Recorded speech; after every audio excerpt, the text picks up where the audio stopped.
تاجیکستان نقشه دارد که همه ساله 100,000 جایهای نوی کاری تأسیس دهد. در ازبکستان عاید به مسائل افغانستان نشست بین المللی دایر می شود. 47,000 شهروند قرقیزستان از روی خط سیاه فدراسیون روسیه خارج شدند. در جمهوری مختار قراقلپاکستان حالت فوق‌العاده اعلان شد. تاجیکستان نقشه دارد که همه ساله 100,000 جایهای نوی کاری تأسیس دهد. در کشور علیه کانسپسی رشد شغلی پرثمر شهروندان قبول شده است. در این باره خدمات مطبوعاتی وزارت مهنت اطلاع می دهد. کارشناسان تاجیک حساب کردند که تا سال 2030 اهالی کشور می تواند به 11.5 میلیون نفر برسد و این از دولت تقاضا می کند که برای تامین شهروندان با جای کار چاره‌های علاوه‌ای اندیشد. ماه ینور اعلان شده بود که در تاجیکستان در بخش خدمترسانی تا 200,000 جای نوی کاری در نظر است. در اساس کانسپسی علیه تهیه لایحه برنامه دولتی مساعدت به شغل اهالی برای سالهای 2023-2025 آغاز شد. وزارت کارهای خارجه ازبکستان از برگزاری نشست بین المللی عاید به مسائل افغانستان روزهای 25-26 ایولی سال جاری خبر داد. گفته می شود کنفرانس در شهر تاشکند با اشتراک هیئت‌های بیش از 20 کشور جهان و سازمان‌های بین المللی برگزار خواهد شد. هدف اساسی چاره‌بینی تهیه مجموعی تدبیرها و پیشنهادها عاید به برخوردهای جامعه جهانی جهت مساعدت به ثبات، امنیت، بازسازی پس از جنگ در افغانستان و همگرایی آن به روندهای همکاری منطقوی به منفعت مردم گوناگون ملت افغانستان و تمام جهان عنوان شده است. در همین راستا مورد ذکر است که یک هیئت مشترک از حکومت طالبان تحت ریاست نورالدین عزیزی سرپرست وزارت صنعت و تجارت دولتی موقت طالبان روز 2 ایول وارد تاشکند شدند. گفته می شود در واخری و گفت و شنیدهای آنها با مقامات ازبکستان مسائل تقویت تجارت، ترانزیت و حل مشکلات تاجران افغان مورد بررسی قرار گرفته است.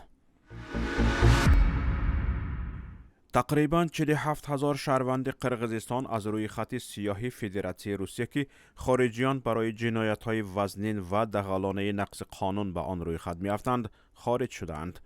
بنا به اطلاع دپارتمنت اطلاعات وزارت کارهای خارجه قرقیزستان، محدودیت‌ها برای ورود به روسیه برای شهروندان قرقیزستان که در قلمرو فدراسیون روسیه حقوق ویرانکنی مأموری میده را صادر کردند لغو کرده شد.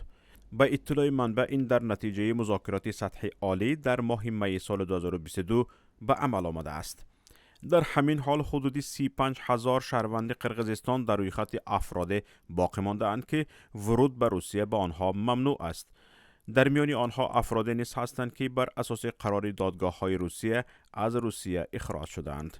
بر اساس آخرین معلومات رسمی 1,118,000 شهروند قرقیزستان در کشورهای خارجی کار میکنند که از این 1 میلیون نفر آنها در روسیه هستند. در جمهوری مختار قراقلپاکستان از 3 ایول تا 2 اوگوست حالت فوق‌العاده اعلان کردند. همچنین اینترنت قطع شد.